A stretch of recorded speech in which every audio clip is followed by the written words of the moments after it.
Tonight I'm going to be talking about some big ads that obviously had a lot of money behind them. Some of them may well have been written by my friends, and so I apologize to them for what I'm about to say, but when something goes wrong, you got to call it out. So let's talk about our top three. Coming in at number 3 is Michelob Ultra. There's 2 sports in the world called football, and Michelob Ultra managed to confuse them in the same ad with just lots of confusion. Lionel Messi, love him, lovely footballer, amazing talent. Why do we need to see that type of footballer in the NFL on Super Bowl Sunday? I have no idea. But worse was when he kicked a ball all the way to Dan Marino, who was on a boat offshore, who then threw it back, which was as if, somebody didn't understand either sport. And so they were like, whatever, just have him throw it. It'll be fine. People will love it.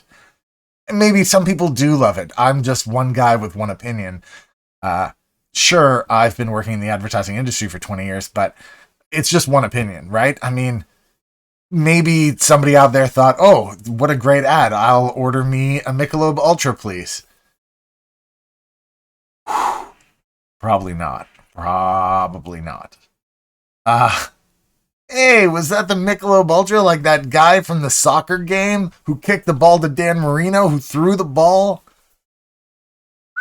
Stinker. Okay. All right. Enough on that one. Let's move on to number 2. Number 2.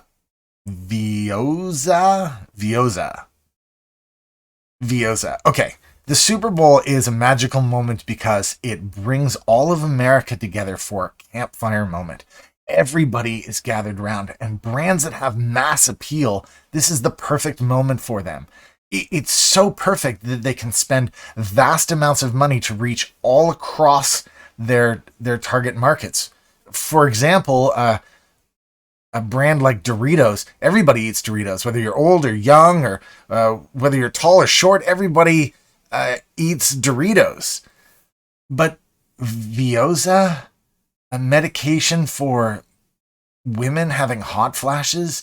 I just don't know what segment of the audience that would comprise on Super Bowl Sunday. I mean, of the millions of households across America watching this, how many of them are women? Well, at most 50%, right?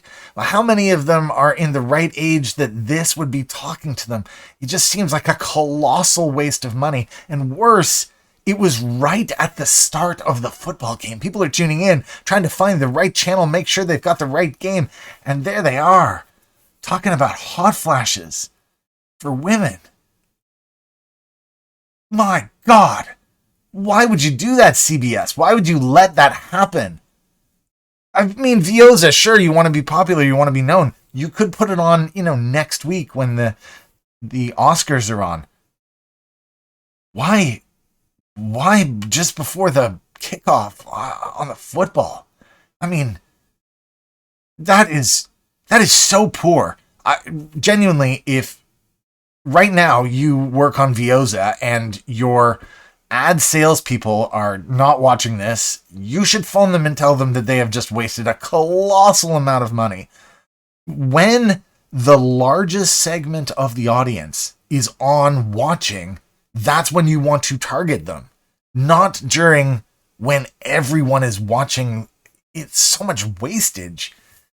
I don't even work in media sales. I'm from the creative side of the business, but I'm just wondering what the hell went wrong there. Okay. On to number 1. The worst offender of them all. The stinkiest, smelliest piece of crap there is. I have to give the award to Temu. Temu, what in the hell? Get an American advertising agency. It's like you don't even understand what the Super Bowl is for. The Super Bowl is a moment where you get to tell that mix of salesmanship, commercialism, and storytelling, and you just didn't. You just hawked a bunch of shit with a bunch of prices. And you didn't do it once.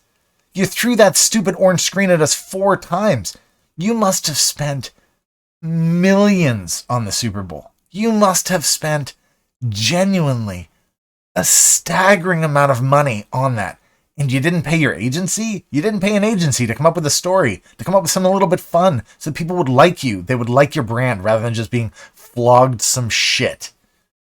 Honestly, this is so easy to fix. I could come up with a dozen ideas right now on how you could flog dumb shit while still telling a story. People need things in moments, especially right before the Super Bowl. You could tell a whole arc about how people need stuff for the Super Bowl and how they could get it super cheap but you didn't. You just gave us prices and an orange screen 4 times during the main broadcast, a 5th time at the end. It was staggering. I mean, staggering. If each Super Bowl spot costs on average, what was this year? $7.5, $8 million? You spent $28 million for 4 spots in the Super Bowl, and that's what you did with it?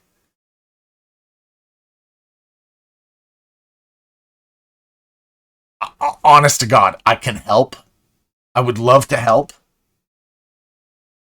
Just please don't do that again. It was so embarrassing. It's as if you didn't think about your audience. You just simply blasted at them. And the worst part is you will probably get some sales out of that. People will probably directly after the Super Bowl, because you shouted at them 4 times, they'll probably go onto the website and they'll probably spend some money. But compared to what you could have done, how you could have built a brand, how you could have established yourself as like a pillar of what, new commercialism could be, you just missed the ball, and you spent a huge amount of money in order to miss it.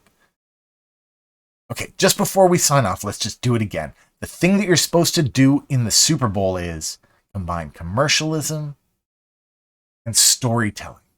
Entertain the audience into loving your brand. It's that simple. It's a hard thing to do if you're a creative. It's super hard to do if you're a marketing manager. It's even harder to do if you're, asking the board for $50 million in order to support you to do it. But my God, if you're going to ask them, do something good. That's all I got for you.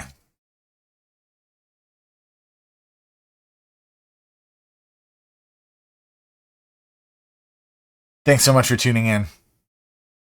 This is Ad Famous.